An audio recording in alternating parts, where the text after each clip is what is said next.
Everybody today and ladies. All right, obviously today was a different ball game for all of us. First day of school. It's really why the players, come here is to get an education. So, I know many of them were excited about getting back in class and going to school. Our focus for this week is to improve.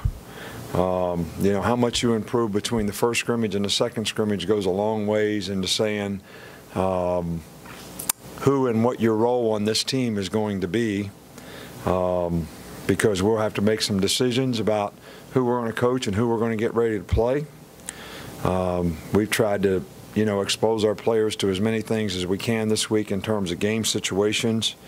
And I think the scrimmage will be more game-like in terms of, the types of things that we try to do. Look, guys, I know you're going to ask me about the quarterbacks, but the quarterback decisions is going to get made by what the players do on the field. Who performs the best, who does the best job of leading the team, making good choices and decisions, taking care of the ball. That's how it's going to get decided.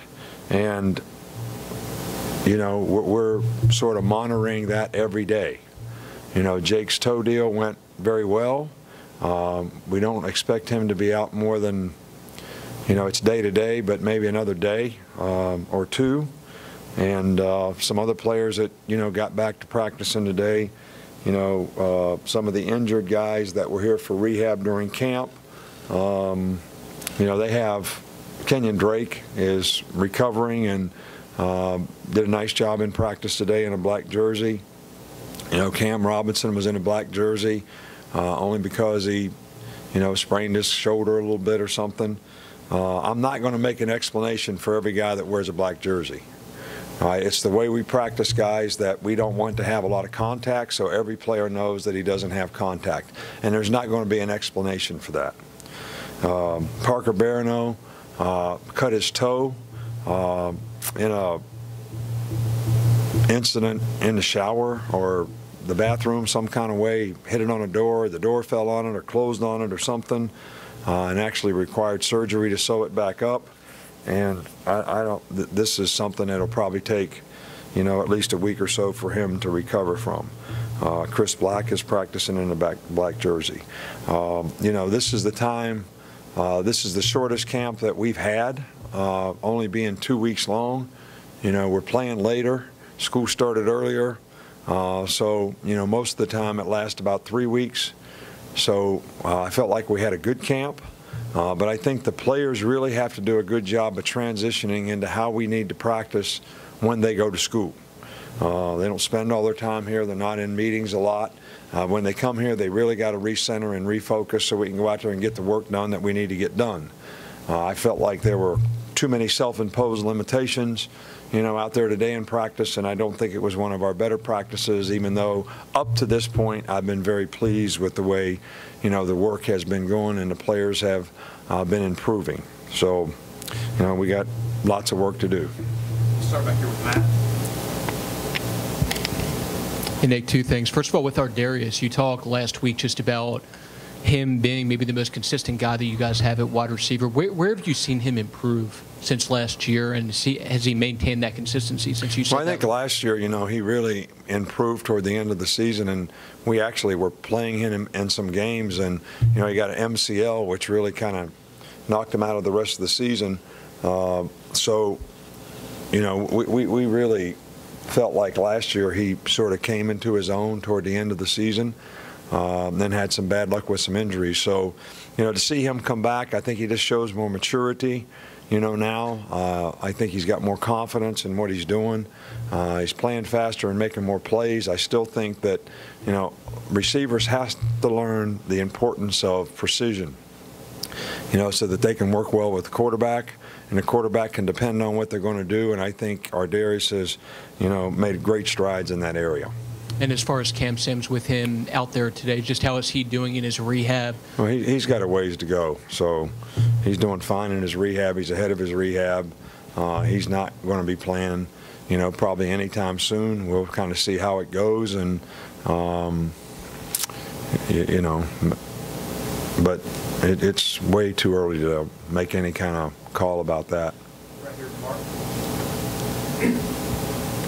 Sticking with the wide receivers, I just want to see how Richard Mullaney's doing and how is he progressing. What does he bring to the offense and to the team?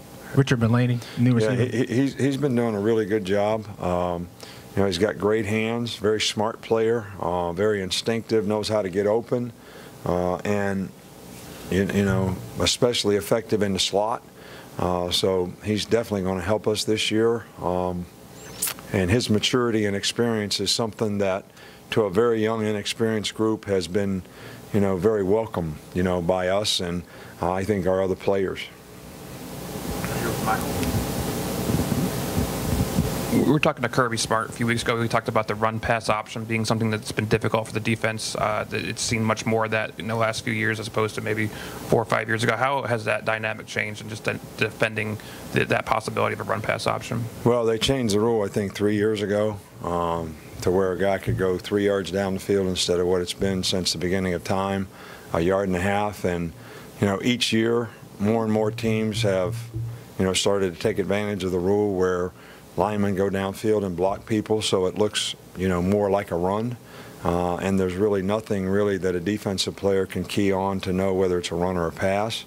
So I just think more and more people are taking advantage of that rule. I know that we did it some last year, and it was effective for us. It's a huge advantage for the offense. How's the offensive line coming along in pass protection, particularly the right side with Bradley and Dominic? You know, they're doing really well. Shank has had a really good camp. I wouldn't count him out as a guy that could end up being a starter at one of the guards. We feel like we have 3 really good guards. You know, Bradley is a really good backup center too. So, you know, we kind of got, you know, 4 what we think really good guys that we feel like are starters. But, you know, Dominic Jackson has had a really good camp. He just got to learn how to play with consistency and be disciplined all the time in what he's doing and not lose his focus. When he does that, he's a very effective player. So, you know, I'm pleased with the progress that we're making. We've, you know, been a little more physical up front, and I think that's something we need to keep working on. But pass protection is always, you know, something that takes a little more time, a little more work for the guys to, you know, work out, especially against pressures. And I think that's something that we need to continue to work on. Right over here, 2 more, John and Alex. Nick, I know that multiple of your quarterbacks work with these private kind of tutors during off-season periods and things like that. Do you ever get involved in kind of the process of who these guys end up working with? Is there concern about who they work with? And is there, I mean, what's the kind of benefit of them being able to work with these private tutors when they can't have contact with you? Well, I personally think that, you know, a lot of guys have, you know, their own guys that they grew up with that call them tutors, call them coaches, call them personal coaches, and that has helped them be successful. That really kind of knows their game and knows, you know, what works for them. And you know, most of these guys that do this that I know that we've had players work with are, you know, very good at what they do. And I think it's been helpful, you know, to the players. And I know it helped Blake Sims improve. And I know several of our guys right now have improved because of things that they've worked on, maybe things that we recognize that they take back and figure out ways to work on, you know, with someone. So I think it's a good thing that they do it. It doesn't bother me at all. We don't try to communicate with them at all. But I feel that if we had an issue with them or with the player and we felt they could benefit that circumstance by being involved, we certainly would get involved. But I trust our players. You know, I trust our players. They're just trying to get better, and they're trying to improve, you know, their chances of being successful college players and developing a career of their own. And I personally think there's absolutely nothing wrong with, you know, what these guys do. It's very beneficial. Last one right here. Nick, you said you wanted to kind of start tilting reps toward a few quarterbacks going forward. after watching film, have you done that yet, and what's the kind of plan for the scrimmage? Well, you know, Jake's been out this week, so we thought the two guys that, you know, probably played a little better in the scrimmage. You know, Alex did a nice job, and, you know, Cooper Bateman did a nice job in the scrimmage. You know, Jake did okay, but he hasn't been able to practice all week. So, and, you know, we feel Blake is a young guy that we need to continue to try to develop. So those four guys, you know, kind of three of them have been in the mix this week in terms of how we've, you know, tried to split up the reps, and we'll continue to evaluate it on a day-to-day basis and see where it takes us.